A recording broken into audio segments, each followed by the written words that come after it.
70 years of the Brisbane to Gladstone yacht race is an amazing achievement, and there have been so many people that work behind the scenes to ensure the continual running of this race. One of them has had a 43-year love affair with the Brisbane to Gladstone. Historian, former Commodore and life member Herb Prendergast. I certainly enjoyed the administration side of the race, and in particular the race directorship, which introduced you to a whole heap of people.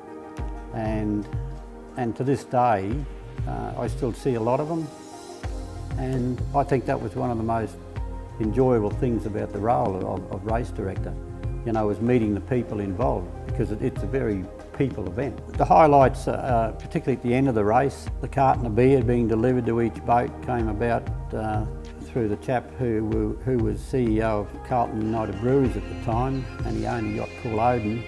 He suggested to Ron that the brewery, donate a carton of beer to each yacht as they cross the finish line, and that's how that came about, and to my knowledge it still happens to this day. Yes, it has been some bad times, particularly weather-wise, with the Gladstone race, particularly in the early years, 1964. There was a cyclone warning put out, and hence the start was postponed for 24 hours, and that's the only time in the history of the race that has happened.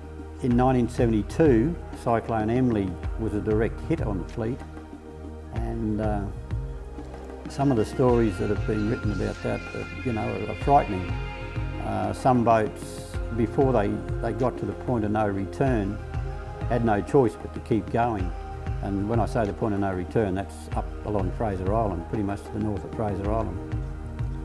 And I recall one of our members, Tim Cassidy, who was on the line on his boat as it turned out, recall as the eye went over, they reckon they saw the eye of the cyclone split, and one part of the cyclone went down towards Busted Head and the other one come down Fraser Island. Yeah, this is the famous Courier Mail Cup, and it's been with the race from the very first one. And how it came about was a gentleman by the name of Chas Eaton was given the task of getting trophies for the first race. The story goes that he barged into the Courier Mail office and demanded they supply a trophy for the Gladstone race. And as a result of that, he came out with 50 quid, £50.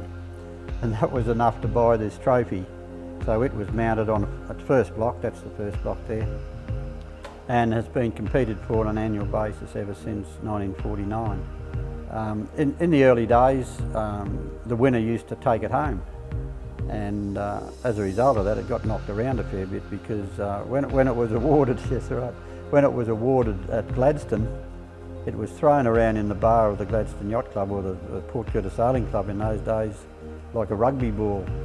And there's got a couple of dents here where it's been straightened out. The winner of it can hug it and kiss it after the presentation, but it doesn't go any further than that. It comes back to Brisbane and goes into our trophy cabinet here.